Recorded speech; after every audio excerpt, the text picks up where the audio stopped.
Mahabharat episode पहला, कुरुवंश का शाप। जहां से धर्म युद्ध की कहानी शुरू होती है, वहां पहले ही पाप और पुण्य की नींव पड़ चुकी थी। राजा शांतनु गंगा किनारे शिकार पर निकले थे। तभी उन्हें एक दिव्य स्त्री दिखाई देती है। वह स्त्री कोई और नहीं, मां गंगा थी, जो जल से बाहर आती हुई राजा शांतनु को नजर आती है। शांतनु उनसे पूछते हैं, तुम कौन हो जिसकी उपस्थिति से नदी भी शांत हो जाती है? गंगा ने मुस्कुराकर कहा, मैं एक मां हूं और एक शाप। शांतनु गंगा के किनारे रोज आने जाने लगते हैं। कुछ समय के पश्चात राजा शांतनु को गंगा से प्रेम हो जाता है। शांतनु गंगा से विवाह के लिए कहते हैं, लेकिन गंगा उनसे एक शर्त रखती है। गंगा कहती है, तुम कभी मुझसे मेरे कर्मों के बारे में प्रश्न नहीं करोगे, और यदि वह ऐसा करते हैं तो वह उन्हें छोड़कर चली जाएंगी। राजा शांतनु गंगा की शर्त मान लेते हैं और शांतनु गंगा से विवाह कर लेते हैं। गंगा एक एक करके अपने 7 पुत्रों को जन्म देते ही नदी में डुबो देती है। शांतनु सहता रहता है क्योंकि उसने वचन दिया था। उसे इस बात का डर था कि यदि वह उन्हें बचाते हैं तो गंगा उन्हें छोड़ देंगी। लेकिन जब 8वें पुत्र को गंगा डुबाने ले जाती है तो शांतनु गंगा को रोक देते हैं। रुको, क्या तुम फिर वही करोगे? गंगा ने कहा, तुमने प्रतिज्ञा तोड़ी है, अब मैं जा रही हूं। यह बच्चा तुम्हारा होगा, इसका नाम देवव्रत होगा। इसे दुख मिलेगा, लेकिन यह इतिहास रचेगा। शांतनु ने गंगा से पूछा कि वे ऐसा क्यों कर रही हैं।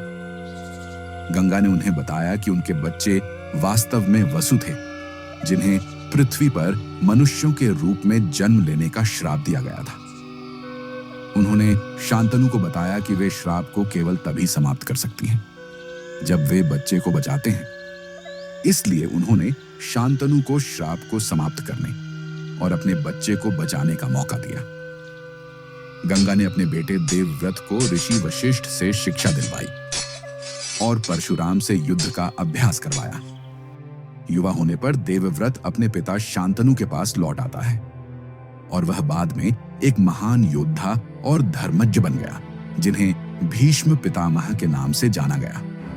गंगा लौट चुकी थी और अब राजा शांतनु अकेले थे।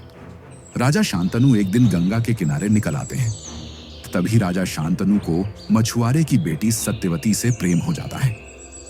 राजा शांतनु एक प्रेम में डूबा सम्राट सत्यवती से विवाह की इच्छा व्यक्त करता है। सत्यवती अपने पिता से बात करने की बात कहती है, लेकिन सत्यवती के पिता, जो एक साधारण मछुआरे थे, वो अपने कुल के भविष्य को लेकर महत्वाकांक्षी थे और एक कठोर राजनीतिक शर्त रखते हैं।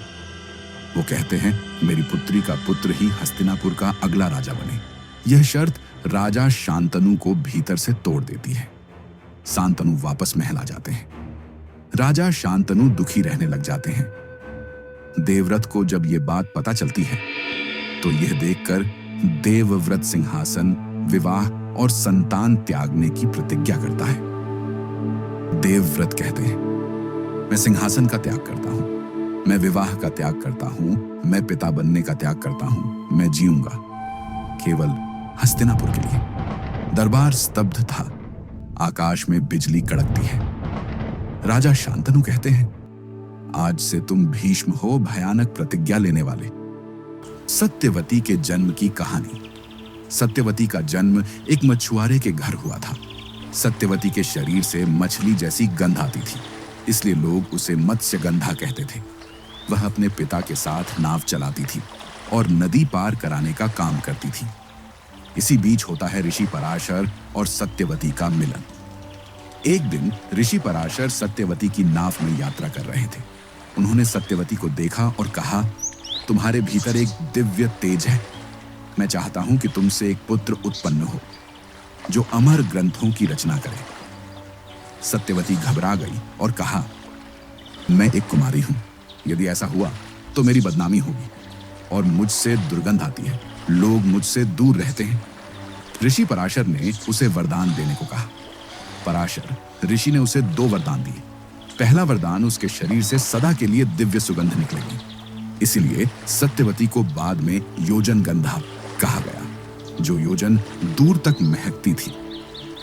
और दूसरा वरदान, वह पुत्र को जन्म तो देगी, लेकिन उसकी कुंवारी अवस्था बनी रहेगी एक प्रकार का दिव्य गर्भ से पुत्र का जन्म। सत्यवती और पराशर ऋषि के मिलन से सत्यवती ने एक पुत्र को जन्म दिया। उसी क्षण वह बालक बड़ा होकर तुरंत तपस्या करने चला गया। उसका नाम रखा गया वेद व्यास, क्योंकि वह वेदों का विस्तार करेगा, जिसे वेद व्यास के नाम से जाना गया। उन्होंने ही महाभारत लिखी। सत्यवती अपने पिता के पास लौट गई और यह रहस्य उसने जीवन भर सबसे छिपा कर रखा। बाद में हस्तिनापुर के राजा शांतनु ने सत्यवती से विवाह किया। यह शर्त पर हुआ कि सत्यवती की संतान ही हस्तिनापुर की गद्दी पर बैठेगी। राजा शांतनु से सत्यवती को 2 पुत्र हुए, चित्रांगद और विचित्रवीर्य। कुछ समय बाद चित्रांगद युद्ध में मारा गया। अब केवल विचित्रवीर्य गद्दी का उत्तराधिकारी बचा था। अब राजा शांतनु भी नहीं रहे। राजा शांतनु की मृत्यु के बाद सत्यवती को वंश बढ़ाने की चिंता होती है। विचित्रवीर्य से अंबिका और अंबालिका का विवाह हुआ, जो राजा काशीराज की पुत्रियां थीं। काशी नरेश ने अपनी 3 पुत्रियों अंबा, अंबिका, अंबालिका का स्वयंवर आयोजित किया, परंतु काशी नरेश ने हस्तिनापुर के राजा विचित्रवीर्य को आमंत्रित नहीं किया। यह एक राजनीतिक अपमान था। भीष्म, जो हस्तिनापुर के सेनापति और प्रतिज्ञावान योद्धा थे, यह अपमान भीष्म पितामह को असहनीय लगा। उन्होंने स्वयं काशी नगरी में जाकर स्वयंवर में एक युद्ध घोष कर दिया और तीनों राजकुमारियों का बलपूर्वक हरण करवाए। भीष्म ने घोषणा की, मैं इन तीनों को हस्तिनापुर की रानियां बनाकर वंश को आगे बढ़ाऊंगा, पर स्वयं इनसे विवाह नहीं करूंगा। अंबा पहले से ही राजा शाल्व से प्रेम करती थी। वह भीष्म से अनुरोध करती है कि उसे वापस जाने दें। भीष्म उसे छोड़ देते हैं, लेकिन शाल्व अब उसे स्वीकार नहीं करता। अपमानित अंबा प्रतिशोध की अग्नि में जलती है और हस्तिनापुर में भीष्म पितामह को भला बुरा कहने चली आती है और भीष्म के वध की प्रतिज्ञा करती है। आगे वह शिखंडी के रूप में लौटती है। शेष 2 बहनें अंबिका और अंबालिका का विवाह राजा विचित्रवीर्य से करवा दिया गया। ये दोनों अब हस्तिनापुर की रानियां बन गई। कुछ वर्षों के बाद विचित्रवीर्य को क्षय रोग हो गया और निस्संतान ही उनकी मृत्यु हो गई। अब हस्तिनापुर की गद्दी का उत्तराधिकारी कोई नहीं था, चित्रांगद और विचित्रवीर्य। लेकिन दुर्भाग्य से दोनों की जल्दी मृत्यु हो गई और कोई उत्तराधिकारी नहीं बचा। वेद व्यास की वापसी और नियोग परंपरा। जब कोई राजा बिना संतान के मर जाता था, तो नियोग परंपरा के तहत किसी तपस्वी या ज्ञानी पुरुष से वंश चलाने के लिए संतान उत्पन्न करवाई जाती थी। तब सत्यवती ने अपना गोपनीय रहस्य उजागर किया। वह अपने पहले पुत्र वेद व्यास को बुलाती है। वेद व्यास ने अपनी मां के कहने पर अंबिका, अंबालिका और दासी के साथ योग किया और फिर 3 पुत्रों का जन्म हुआ। अंबिका से धृतराष्ट्र ने जन्म लिया, क्योंकि अंबिका ने डर से आंखें मूंद ली थीं, इसीलिए पुत्र अंधा पैदा हुआ। अंबालिका से पांडु का जन्म हुआ। वह भय से पीली पड़ गई थी, इसलिए पुत्र पीला व कमजोर हुआ। दासी से विदुर का जन्म हुआ। बुद्धिमान, लेकिन दासी पुत्र होने के कारण गद्दी के योग्य नहीं। आपके मन में सवाल होगा, यह दासी कौन थी? आपको बता दें, वह राजमहल की एक सेविका थी। जब अंबिका और अंबालिका ने वेद व्यास से दोबारा मिलना अस्वीकार किया, तो सत्यवती ने एक गुप्त उपाय किया और दासी को भेजा। यह दासी वेद व्यास को बिना भय के अपनाती है, इसलिए उसका पुत्र विदुर अत्यंत बुद्धिमान, धर्मनिष्ठ और न्यायप्रिय हुआ। वेद व्यास की भविष्यवाणी।